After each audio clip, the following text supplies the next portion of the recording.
What's up, Kansas City? This is your host, Rosina Jiwani, and with me today is award-winning columnist and author, Steve Penn. Thank you and welcome to our show. Very glad to be here. Now, you have a book that you've recently published. Would you like to tell us a little bit about it? Yes, it's called Case for a Pardon. It's the Pete O'Neill story, and it is just accumulation of his whole life, and we try to start from the beginning and weave through his amazing history. Now, you started talking with Pete O'Neill back in 1987 when you were a reporter, and you've basically chronicled his life from that point on. Yes. And how, has your relationship with him over the years been an influence for you to write this book? Well, Pete and I, like you said, started chatting back in '87 when I did a kind of a here and now, where are they now kind of story. And we've just maintained our communication over the years. In 2012, February or so, I traveled to Tanzania to sit down with Pete, and I took about 150 pages of the book with me. We sat down, discussed, and debated, and just kind of worked the book out. That's amazing. And in the book, you talk a lot about just sort of the path that led him to some of the decisions he made, a lot of the politics that went on in Kansas City with the police chief and the Kansas City Mafia, the Black Panther. How was that, writing about that after all these years? Oh, it was really fun because, when you do the research and you're uncovering all of these little nuggets, you get excited about every little thing you kind of open up. But, it was really revealing to learn about all of these different things that Pete had done back in the '60s. And it was just an amazing accumulation of facts. So wonderful. And you have a petition going on right now. Absolutely. Would you like to tell our viewers a bit about that? Yes, I'm asking people that once they read the book, once they become educated and knowledgeable about Pete's story, once they read the book, Case for a Pardon, I'm asking people to go to www.caseforapardon.com.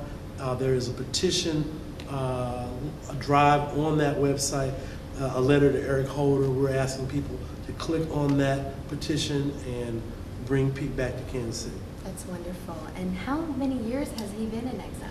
42 years in exile. He's been on the run for 42 years. That's 42 years away from his mom, who was 93. That's 42 years away from his daughter and son who live here. That's 42 years away from the very neighborhood that he grew up in. Now, Pete O'Neill has started off as the founder and chairperson of the Kansas City chapter for the Black Panthers. That's right. And is now the founder of a children's group. The Leaders of Tomorrow Children's Home. And I've seen it in action. He's just doing some amazing things. He adopted 23 children. They come to him from extremely deprived circumstances. They, undernourished, undereducated. He takes them in, he raises them as if they were his own. He provides food, shelter, clothing, and a quality education, world-class education for each of these children. And it's just a rewarding thing to see it in operation. So he's obviously turned his life around, and absolutely. I checked out the website and signed the petition myself. I encourage our viewers to, buy your book. And where can we get the book? You can get the book on the website at www.caseforapardon.com. There's a PayPal on that, and you can click on the PayPal, and we'll immediately ship your book out to you. Great, and then there's a link on that website to the petition as well. Absolutely. Now, Mr. Penn, yourself, you have been a local activist, and very, I just came across is that you helped solve the case of the precious doe in 2005. A tip to a local activist on a Sunday. We got the tip, worked it out, and once I heard the tip and started conversing with this gentleman in Oklahoma, we were able to bring the precious doe case to a conclusion. And I'm very, very proud of that. Wonderful. That is a great accomplishment. And this is truly wonderful. You are a co-founder of the Coda Jazz Fund. That is Please correct. tell our viewers a little bit about that. Well, thank you very much. The Coda Jazz Fund, we provide burial and funeral expenses to any family that can't afford it in Kansas City. We don't want our jazz musicians who are beloved to go without a proper funeral and burial. So the fund steps in because it was embarrassing. Back in the 90s, we were having people be buried in funerals, and they were, a collection jar on the venue, at the venue, and dollars and quarters. And I'm like, wait a minute, there's something fundamentally wrong with a town that doesn't collectively bury our greatest asset, our jazz musicians.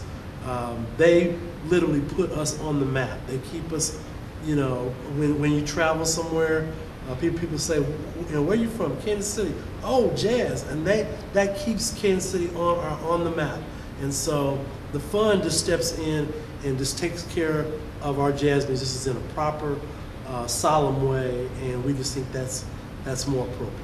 Exactly. Give respect where it's due. Absolutely. Thank you. Wonderful. Well, Mr. Penn, thank you so much for joining us today. My and pleasure. I'm really excited for this book. I've got a copy, so I'm looking forward to reading it. And any idea on how the response with the petition is going to be? Do you think we're going to see? I think that the petition is going so well. This is Sunday, and yesterday I think I had 50 people just all over the country. I don't know how they found out about it, but they're all weighing in and lending their voice and making comments that Pete needs to return to Kansas City. It seems like it's universal, unanimous, that everybody believes that the time has come to bring Pete home. Well, I encourage our viewers to check that website out, and we'll post a link to that website on our website. Check out this interview and many more at whatsupkansascity.net, and check out cascadesports.tv. Mr. Penn, once again, thank you so much for joining us today. My pleasure. And thank you, Kansas City. Have a wonderful day. Thank you. Hi, my name is Nelson. Hey, my name is Mia. Come join us at Luffy's Breakfast at 1664 East 63rd Street for the very best fried fish in the Kansas City Metro. We will see you there.